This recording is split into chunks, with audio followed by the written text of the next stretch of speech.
بسم اللہ الرحمن الرحیم نحمده ونصلی علی رسوله الکریم اما بعد۔ سب سے پہلے تو میں تمام خواتین و حضرات کو اس مبارک سفر کے عزم اور ارادے پر دل کی گہرائیوں سے مبارکباد پیش کرتا ہوں اور دعا گو ہوں کہ اللہ رب العزت ہمارے اس سفر کو سہل اور آسان فرمائے اور اپنے خاص کرم سے قبول فرمائے۔ ارکان اسلام میں ایک رکن حج ہے۔ ہم اس سفر پر جب روانہ ہو رہے ہیں تو ہمارے سامنے اس سفر کی اہمیت ہونی چاہیے۔ آج تک آپ نے زندگی میں جتنے بھی اسفار کیے ہوں گے، بے شک آپ اس میں 5 سٹار کیا 7 سٹار ہوٹلوں میں رہے ہوں گے، بہت اعلیٰ قسم کی گاڑیاں استعمال کی ہوں گی، بہت عمدہ کھانے کھائے ہوں گے اور بہت ہی پرلطف سفر آپ کے گمان میں رہا ہوگا، مگر شریعت کی نظر میں اس سفر سے جو انشاءاللہ اب آپ کرنے والے ہیں کوئی سفر بہتر نہیں ہے۔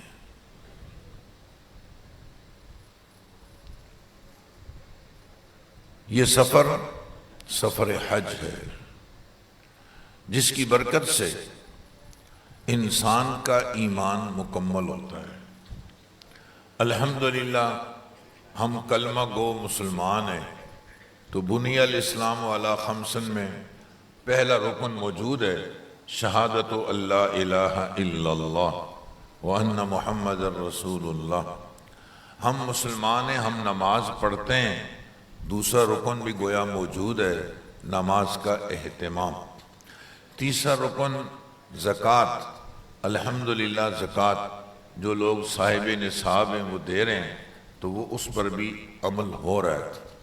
چوتھا رکن ہے روزہ، سو روزوں کا بھی اہتمام الحمدللہ اللہ پاک نے نصیب فرمایا، تو کلمہ بھی ہے، نماز بھی ہے، زکوٰۃ بھی ہے، روزہ بھی ہے، سو حج باقی تھا۔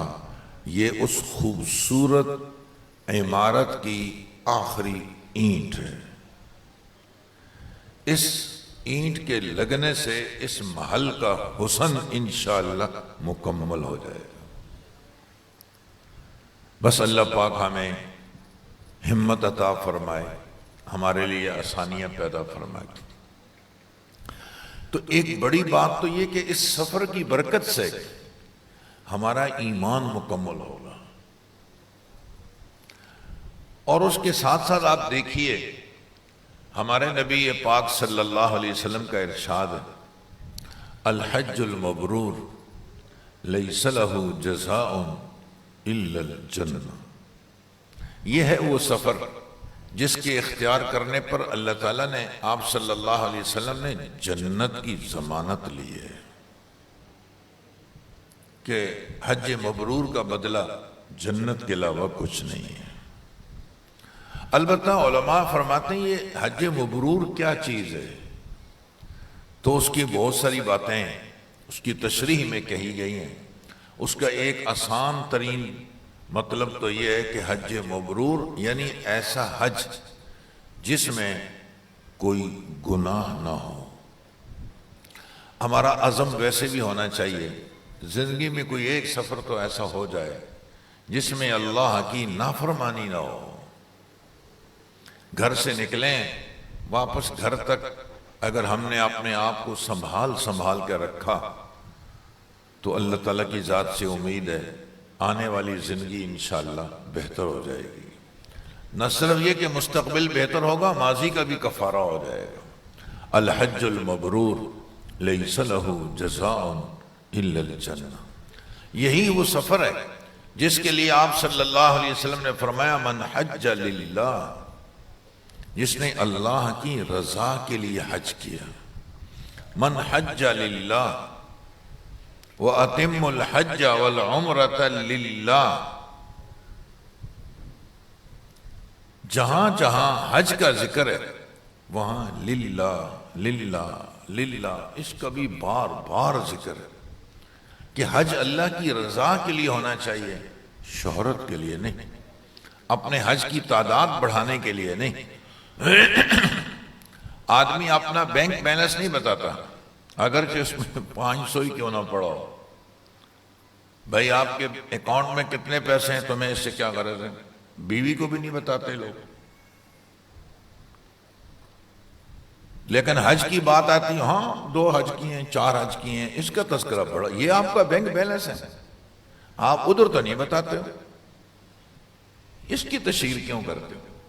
یہ شیطان کی ایک عجیب محنت ہے کہ حج تو سے اولاً تو کوشش ہوتی ہے شیطان کی یہ عبادت ہی نہ کرے، اب کر لیے آپ غالب آ گئے تو پھر وہ اس چکر میں ڈال کے اس عبادت کو خراب کرنا چاہتا ہے۔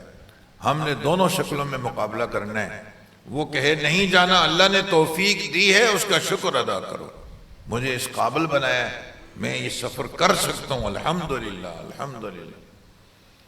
لوگ یہاں سے مری جانے کی طاقت رکھتے ہوں، میں نے ایک فیملی کو دیکھا، وہ گھومنے پھرنے برف دیکھنے جا رہے تھے مری، تو ہر بچے نے اپنے اپنے پیسے خود جمع کیے ہوئے تھے، پورا سال پیسے جمع کیے تاکہ مری پہنچ جائیں۔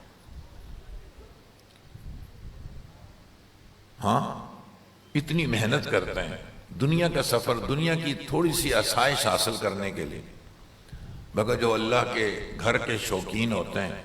ایک صاحب عمرے پہ جا رہے تھے، پوری فیملی جا رہے تھے، مجھے انہوں نے پیسے دیے کہ ہم نے جانا ہے، آپ ہمارا کام کروا دیں۔ میں نے تربیت الحجاج والے حضرات سے کہا کہ یہ ساتھی جانا چاہتے ہیں عمرے پہ، پیسے جب دیے تو وہ نوٹ پھٹ رہے تھے، ہاتھ میں لینے کی دیر ہے وہ ٹکڑے ہو رہے تھے، پتہ چلا کہ 5 سال سے ڈولی میں پیسے ڈال رہے ہیں، ابھی بھی کچھ کم ہے۔ مجھے بتاؤ جس رب نے بلایا ہے آخر یہ منظر وہ بھی تو دیکھ رہے، اس کے دل میں کتنا ذوق اور شوق ہوگا، کتنا جذبہ ہوگا۔ لوگ ادھر مری برف دیکھنے کے لیے پیسے جمع کر رہے ہیں اور یہ اپنے رب کا گھر دیکھنے کے لیے پیسے جمع کر رہے ہیں۔ ایک زمانہ ہو گیا نوٹ اپنی صلاحیت ہی کھو بیٹھے اور وہ ٹوٹنے لگے، پھٹنے لگے۔ اس زمانے میں 5 روپے کا بھی سکہ آتا تھا تو 1 روپے کا، 5 روپے کا، 2 روپے کے سکے بھی الگ سے جمع کیے ہوں۔ بھئی کیوں کر رہے ہو؟ عمرے پہ جانا ہے۔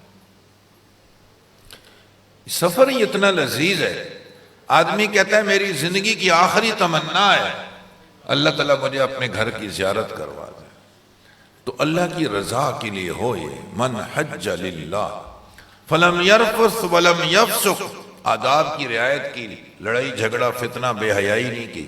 رجع کیوم ولدتہ امہ، یہ ایسا ہے جیسے آج ہی اس کو اس کی ماں نے جنا ہے، ایسا صاف ستھرا دھلا ہوا، زمزم سے دھلا ہوا بھی کیا پاک ہوگا، یہ اس سے بھی زیادہ پاک ہو گیا۔ حاجی ویسی بڑی اہمیت رکھتا ہے، مگر میرے پیارے محبوب صلی اللہ علیہ وسلم کی ایک دعا نے حاجی کی عظمت میں اضافہ کر دیا۔ میں کہتا ہوں کوئی فضیلت نہ ہو، یہی ایک فضیلت کچھ کم ہے۔ عرفات کے میدان میں حاجی پہنچا، لبیک اللہم لبیک، حاضری کی صدائیں لگائیں۔ پیارے محبوب صلی اللہ علیہ وسلم بھی تشریف فرمائیں، آپ نے اونٹنی پر بیٹھ کر، کھڑے ہو کر آپ نے اونٹنی پر خطبہ دیا، کھڑے ہو کر آپ نے دعائیں مانگی، 5.5 گھنٹے آپ نے عرفات کے میدان میں دعا مانگی ہے۔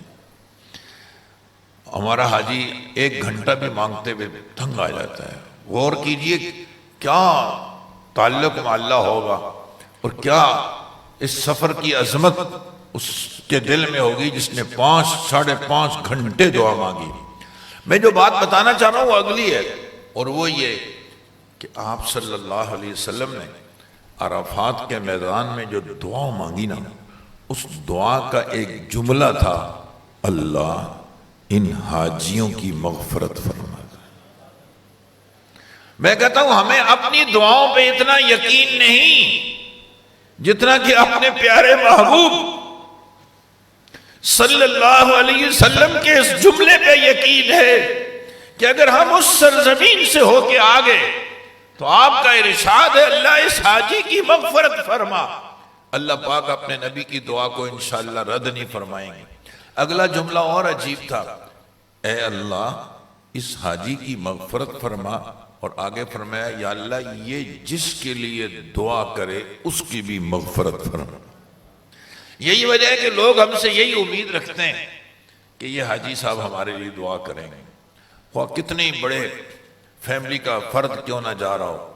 پبلک کو اس سے امید یہ نہیں ہے، نہ توقعات وابستہ رکھتے ہیں آتے ہوئے میرے لیے یہ لے کے آنا اور یہ لے کے آنا، وہ کہتے ہیں یار میرے لیے دعا کر۔ حاجی صاحب ایئرپورٹ جا رہے تھے، ٹریفک پولیس والے نے راستے میں روک لیا۔ اس کو غصہ آیا کہ یار دیکھ بھی رہا ہے احرام باندھا ہوا ہے، پھر بھی اس نے مجھے روک لیا اور کہا سائڈ پہ ہو جاؤ۔ ٹریفک پولیس والا آگے آیا ہے، کہا سب سے پہلے تو میں معذرت چاہتا ہوں میں نے آپ کو روکا ہے، اور دوسری میری گزارش ہے صرف اس لیے روکا ہے دعاؤں کی درخواست بس اس جملے کے لیے روکا ہے، باپ جا سکتے۔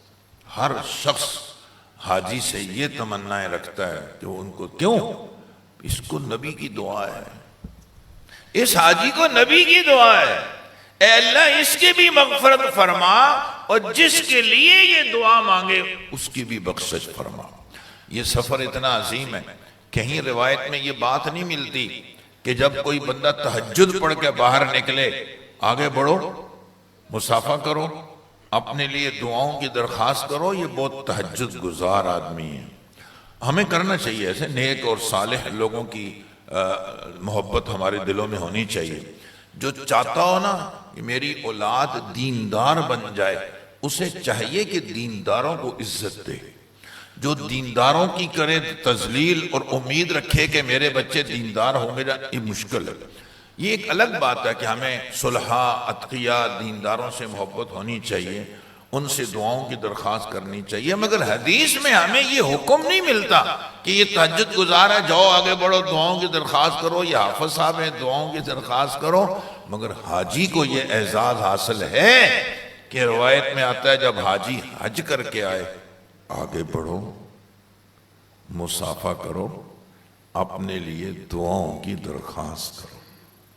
ہم حاجی سے درخواست کرتے ہیں کہ جب تم اپنے وطن واپس پہنچو تو ہر آدمی رشتہ داروں میں دوڑے پڑے ہوتے ہیں، اس کے گلے میں ہار ڈال رہے ہیں، مبارکبادیاں دے رہے ہیں، اور اسی گہما گہمی میں وہ گاڑی میں بیٹھ جاتا ہے۔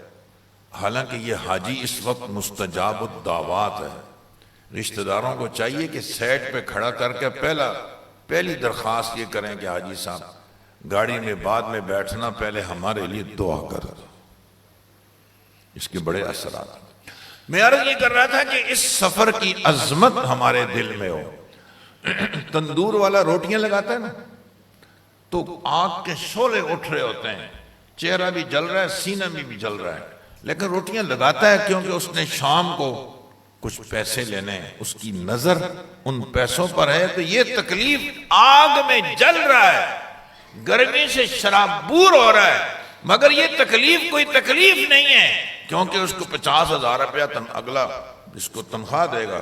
یہ 50 میں نے بول دیا دیتے اس سے کم ہے، لیکن چلو 50 لگا دیتے ہیں، اس کی آگ کی اتنی قیمت تو ہو جو بیچارہ پورا دن اس شدت کی گرمی میں پسینے بہا رہا ہے۔ اس روٹیاں لگانے والے کو یہ گرمی نہیں لگتی کیونکہ نظر اس کی اس 50,000 پہ ہے۔ سو حاجی کی نظر اپنے رب کی رحمت پہ ہونی چاہیے، اپنے پیارے محبوب صلی اللہ علیہ وسلم کی ان دعاؤں پہ ہونی چاہیے، اور آپ صلی اللہ علیہ وسلم نے جو حاجی کو بشارتیں دی ہیں ان بشارتوں پہ ہونی چاہیے۔ ساری زندگی میں ایک نگاہ جو بیت اللہ پہ ڈل جائے اس کی کوئی قیمت نہیں دے سکتا۔ اس پر نظر ہونی چاہیے. تو پھر وہ جو حج کی چھوٹی موٹی تکلیفیں ہیں وہ آپ کو زیرو نظر آئیں گی، ورنہ پاؤں میں کانٹا بھی چبھ جائے گا تو لے کر بیٹھ جاؤ گے، ایسی بھی تھوڑا تیز ہو جائے گا تو پریشان ہو جاؤ گے، پانی نہیں ملے گا تو پریشان ہو جاؤ، یہ کیا ہے، یہ کیا ہے، یہ کیا ہے، یہ کیا. وہی لوگ بولتے ہیں جن کی نگاہ میں اس سفر کی کوئی عظمت ہی نہیں ہے، وہ تو جیسے لاہور جا رہے ہیں. نہ، اس سفر کو جتنا ہم عظیم سمجھیں گے اتنا اس کی مشقتیں ہمیں آسان لگیں گی، اتنا ہم اپنے رب سے قریب ہوتے چلے جائیں گے. سفر میں تکلیف آئے گی، پھر ہم نے اپنے رب سے مانگنا ہے، کیونکہ ہمیں رب نے بلایا ہے، ہم اس کے مہمان ہیں. مکہ مکرمہ کی بسوں کا بھی لکھا ہوتا ہے مرحبا یا ضیوف الرحمن، اللہ کے مہمانوں خوش آمدید.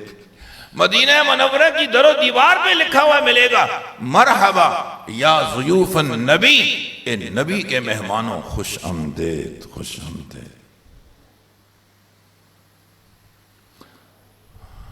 بات لمبی ہو جائے گی، میں اس بات کو یہیں ختم کرتا ہوں. بس میری پہلی گزارش کا خلاصہ یہ ہے کہ ہمارے دل میں اس سفر کی عظمت ہو اور دعا مانگتے رہو اللہ اس سفر کو آسان فرما دے اور یہ سفر ہو جائے. ابھی جو ملکی حالات چل رہے ہیں مجھ سے زیادہ آپ واقف ہیں، ہر باشعور حاجی پریشان ہے، گروپ لیڈر سارے پریشان ہیں، حالات کس رخ پر جا رہے ہیں یہ اللہ ہی بہتر جانتا ہے.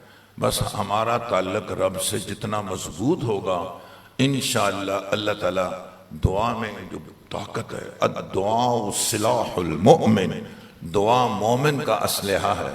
ہمیں مسلح رہنا ہے، اور وہ مسلح رہنے کا مطلب دعاؤں کا اہتمام کرنا ہے، تاکہ اللہ تعالیٰ جو مشکلات بیچ میں آ رہی ہیں اور خوفناک قسم کی مشکلات آ رہی ہیں، اللہ تعالیٰ ہمارے لیے ہی نہیں پوری دنیا کے حجاج اس وقت جس کرب اور پریشانی میں ہیں، اللہ تعالیٰ سب کی پریشانیوں کو حل فرما دے.